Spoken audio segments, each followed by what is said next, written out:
Il y a beaucoup d'erreurs en termes d'investissement que la plupart des gens commettent et qui leur coûteront littéralement beaucoup d'argent.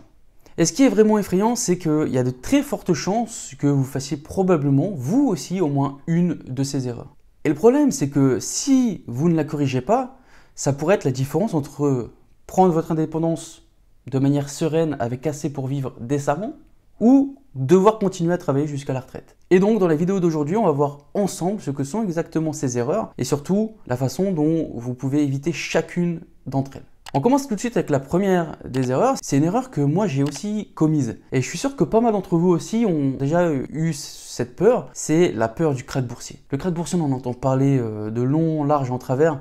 Et moi je suis convaincu que la plupart des gens, à cause de ça, croient que c'est comme ça que va se produire le krach boursier. Un jour, vous vous réveillez d'une nuit relaxante, une nuit paisible, au son d'une alarme nucléaire. Vous vous précipitez rapidement pour mettre votre télé, bien sûr BFM TV, et c'est là ce que vous redoutez est arrivé. Le marché boursier s'est effondré à zéro.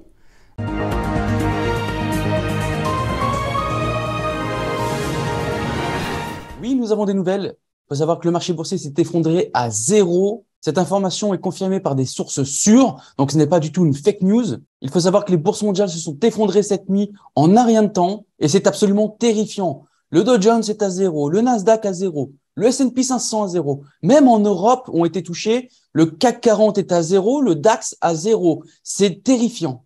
Je vous ne cache pas non plus que mon portefeuille aussi est à zéro, comme celui de tous les Français qui sont investis en bourse. Bon, qu'on soit clair, jamais ça va se passer comme ça. Et personnellement, je pense que c'est comme ça que beaucoup de personnes imaginent le krach boursier, que tout tombe à zéro. Et donc, lorsqu'il y a un krach boursier ou même juste une petite correction, plus ou moins importante, il y a beaucoup de gens qui vendent souvent leur investissement à perte à cause de la peur. Comme si le marché boursier allait en fait continuer tout le temps de tomber encore plus bas. Et bien que oui, même si théoriquement c'est possible, il faut savoir qu'un tel événement serait à tel point catastrophique que l'argent, je pense, serait le dernier de nos soucis. Mais mis à part cette situation, on n'a vraiment pas grand-chose à craindre. Et donc quand le prochain krach boursier arrivera, parce que oui, c'est inévitable, c'est une partie normale du cycle économique. Et donc quand cela va se produire, n'ayez pas peur de ne pas vendre vos investissements, parce qu'au final, vous ne perdez de l'argent que lorsque vous vendez. On enchaîne avec la deuxième erreur. La deuxième erreur, c'est, j'ai remarqué au cours des dernières années, les réseaux sociaux du style Telegram, Snapchat, etc. sont devenus un peu des zones de conseil en investissement. Et moi, je commencerai à dire merci parce que j'ai perdu un peu d'argent grâce à vous. En réalité, l'année dernière, je me suis laissé tenter par différents types d'investissements nouveaux que j'avais jamais essayé, notamment des robots, mais aussi un groupe Telegram qui sont des traders pros et ils vous donnent des trades dessus. Bon, qu'on soit clair, c'était surtout pour essayer, pour tester. Je voulais avoir mon avis dessus. Et cet argent que j'avais alloué à ces investissements, c'était un peu de l'argent perdu. Et je ne m'étais pas trompé parce que la plupart des robots sur lesquels j'ai placé mon argent ont tous crashé, perdant au passage mon investissement, même si ce n'est pas totalement vrai parce que, en réalité, les amis, j'ai encore un robot qui tourne virtuellement. Il marche encore, il me fait des retours sur investissement à plus de 30% mensuels. Mais malheureusement, impossible de retirer l'argent, mais on m'a assuré que c'était passager, donc je suis confiant. Super. Et même résultat aussi pour les groupes Telegram des traders pros. J'ai placé 300 € sur leurs trades qui ont été perdus en à peu près 5 jours. En 5 jours, j'ai perdu 300 €. Donc ok, peut-être que je suis un petit peu dur. Il doit certainement avoir des cracks sur Telegram ou une autre application. Hein. Mais moi, je pense quand même qu'un bon conseil que je pourrais vous donner, c'est de ne pas suivre d'étrangers qui vont vous faire perdre de l'argent. Mais cherchez plutôt à suivre des conseils de gens qui ont réellement gagné de l'argent en bourse si vous êtes intéressé par la bourse. Des gens comme Warren Buffett. Il pèse plus de 100 milliards de dollars sur le marché boursier. Et Warren Buffett estime que la plupart des investisseurs devraient investir dans un indice S&P 500. Et pour rappel, au cours des 90 dernières années, l'indice S&P 500 a donné un rendement moyen à peu près de 10% par an. C'est pas négligeable. On a également Charlie Munger. Charlie Munger, si vous ne connaissez pas, c'est le bras droit de Warren Buffett. Il a été cité une fois en disant que le gros de l'argent, le vrai argent, il ne se fait pas dans l'achat ni dans la vente, mais plutôt dans l'attente. Et quand on y pense, il n'y a pas vraiment 1000 façons de gagner de l'argent en bourse, il y en a deux. Vous pouvez gagner de l'argent soit en faisant du trading, soit en investissant. Et ce sont deux choses très différentes. Mais malheureusement, je pense que beaucoup de gens, en particulier des nouveaux investisseurs, pensent que la seule façon de gagner de l'argent, en bourse notamment, c'est en faisant du trading. Le trading, ça consiste quand même à acheter et à vendre sur de très courtes périodes dans le but de réaliser un profit rapide. Et il y a beaucoup de problèmes avec le trading. Et le plus gros des problèmes, c'est que 90% des traders en bourse perdent plus qu'ils ne gagnent. Donc, on a quand même un ratio qui est plutôt élevé. Ensuite, on est en France. Le trading, c'est pas non plus fiscalement très friendly en France. Et il faut savoir aussi que le trading, ça prend beaucoup de temps. Et surtout, pour moi, il y a quand même une limite à ne pas dépasser, c'est de considérer le trading comme un jeu, comme finir par jouer, comme jouer au casino.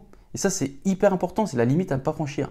Moi, je pense au contraire que si vous souhaitez investir, ça signifie d'acheter des choses comme des actions, comme des ETF, comme des fonds indiciels, que vous les détenez pendant très longtemps afin de réellement capitaliser sur l'appréciation de l'investissement, notamment en valeur, mais aussi avec les intérêts composés. Et dites-vous que 80% des gestionnaires d'actifs font moins bien que les ETF. Et ça, c'était la conclusion d'une étude de la Spiva. Et honnêtement, c'est même pas une nouvelle très surprenante, parce que les gestionnaires de fonds les plus actifs n'arrivent même pas à se démarquer du marché. Et ce sont parmi les meilleurs du monde qui passent entre 80 et 100 heures par semaine à rechercher, à lire des rapports de société, à lire des communiqués de presse, etc., etc.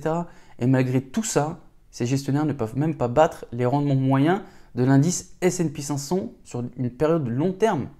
Alors qu'est-ce qui vous fait penser que des investisseurs moyens comme vous et moi pouvons choisir telle ou telle action qui va vous rapporter gros? En règle générale, la seule raison pour laquelle quelqu'un voudrait vraiment acheter des actions individuelles, c'est parce qu'il a envie de battre le marché. Et moi personnellement, je suis vraiment un fervent partisan d'investir dans les ETF parce que le principal avantage de posséder l'ensemble du marché par rapport à des actions individuelles, c'est la diversification. Parce que si vous investissez dans l'ensemble du marché, il y a certaines actions de votre portefeuille qui vont probablement décoller, d'autres qui vont stagner et d'autres qui vont diminuer. Et le temps a montré que votre portefeuille augmentera de manière exponentielle au fil du temps si vous restez investi sur le long terme. Mais ça n'arrivera uniquement si vous êtes diversifié. Maintenant, la diversification, c'est seulement une partie de l'équation de la réussite. Parce que si vous voulez encore plus diversifier votre portefeuille, vous devez commencer à regarder en dehors des actifs du marché boursier. Cependant, on a quand même un problème avec la diversification, c'est que, par exemple, je ne sais pas si vous vous souvenez, il y a quand même 2-3 ans, la tendance était sur l'investissement dans le cannabis. C'était extrêmement populaire parce que c'était à la mode, on était censé être sur la prochaine grande vague après la vague de la tech. On est en 2022, on arrive en 2023, et la plupart des gens qui ont investi dans le cannabis ont perdu à l'heure actuelle beaucoup d'argent, beaucoup plus que ce qu'ils n'ont gagné. Et en attendant, les bonnes vieilles actions ennuyeuses comme Apple, Microsoft, Johnson & Johnson, elles ont continué à fournir des rendements convenables année après année, pas des trucs explosifs comme les cryptos, mais des choses tout à fait convenables. Et tout ça pour dire que vous devez investir dans ce qui fonctionne réellement. Et maintenant, il faut aussi être clair sur quelque chose. C'est que si vous investissez 1000 € dans le marché boursier aujourd'hui, avec un rendement d'à peu près 8%, et que vous ne retirez jamais rien et vous laissez courir votre investissement pendant 30 ans, votre investissement initial de 1000 € n'aurait augmenté de pas grand-chose, seulement 16 000 €. Et donc, contrairement à ce que beaucoup de gens croient, ce n'est pas en investissant quelques centaines d'euros en bourse, même si vous choisissez un ETF, même les plus performants du monde, que votre compte de courtage va, comme par magie, atteindre le million d'euros. Et malheureusement, si vous souhaitez créer ce type de richesse, savoir le million, c'est une richesse quand même considérable, c'est beaucoup d'argent. Vous devez investir régulièrement pendant quelques décennies. Et quand je dis investir régulièrement, je ne veux pas dire simplement mettre quelques centaines d'euros par an en bourse et puis laisser filer. Non, ce que vous devez faire, c'est vous devez constamment investir autant que possible chaque mois.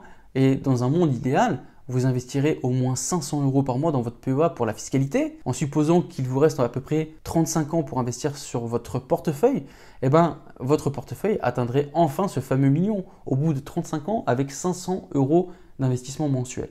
Maintenant, attention, je ne vous dis pas de ne pas investir si vous ne pouvez pas mettre plus que 500 € tous les mois. Parce que même si vous ne pouvez investir que 100 € par mois en bourse, ces 100 € se transformeront en 230 000 € dans 35 ans. Et ça, c'est pas négligeable. Il faut savoir qu'il y a un début à tout. Quand j'ai commencé à investir en bourse, mon investissement de base, c'était 50 € par mois. Puis avec différentes stratégies, notamment l'immobilier, j'ai pu passer à 100 €, puis à 500, puis à 1000 et ainsi de suite. Mais voilà, ce que je veux dire par là, c'est que si vous attendez des rendements beaucoup plus importants, il n'y a vraiment aucun moyen de contourner tout ça, vous allez devoir investir plus d'argent. C'est tout pour aujourd'hui. N'oubliez pas d'exploser le bouton like si vous avez aimé cette vidéo. Vous pouvez aussi me retrouver une fois par semaine sur mon podcast Graines d'investisseurs. On parle d'immobilier, on parle de bourse, de développement personnel, tout ça dans une ambiance à la cool. Dans tous les cas, n'oubliez pas 1% chaque jour et je vous dis à bientôt. Ciao, ciao, ciao!